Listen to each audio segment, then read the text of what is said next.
किराम, हमें सांगड़ से मोहम्मद शरीफ साहब ने मैसेज किया है। वो पूछते हैं, हकीम साहब,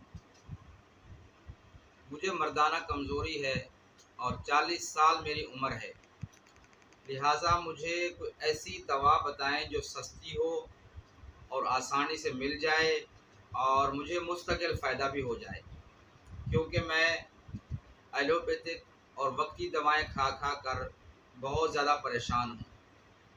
नाज़रीन किराम, दुनिया के तमाम मज़ाहिब में एक बात मुश्तरक है, वो है इंसानियत की खिदमत।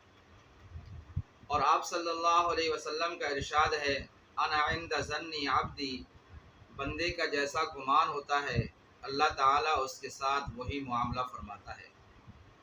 नाज़रीन किराम, ये नुस्खा उन लोगों के लिए बहुत ज़बरदस्त किस्म का है जिनको मर्दाना कमज़ोरी है और कुछ दिन तक, कुछ हफ्ते, कुछ महीने तक इस्तेमाल करें, इंशाअल्लाह आपको बहुत फ़ायदा होगा।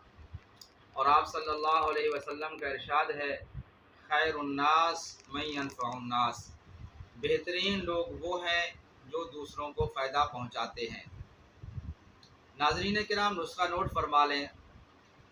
आधी चमची हल्दी, आधी चमची दालचीनी और आधी चमची सौंफ, 2 सब्ज़ इलायची और 2 लौंग, और ये 1 गिलास दूध के अंदर पकाएं और इतना पकाएं कि ये आधा रह जाए। और इसको सुबह को भी बनाकर पिएं और शाम को भी बनाकर पिएं। इंशाअल्लाह अगर आप 1 किलो गोश्त सुबह को खाएं और 1 किलो गोश्त शाम को खाएं तो आपको इतना फ़ायदा नहीं होगा जितना इस नुस्खे से फ़ायदा होगा। ये ज़बरदस्त किस्म का नुस्खा है। इससे जोड़ों का दर्द, कमर का दर्द और जिस्म का दर्द वो भी दूर हो जाएगा। इंशाअल्लाह आपको फ़ायदा होगा। मुझे आप अपनी ख़ास दुआओं में याद रखिएगा। अस्सलामु अलैकुम व रहमतुल्लाहि व बरकातहू।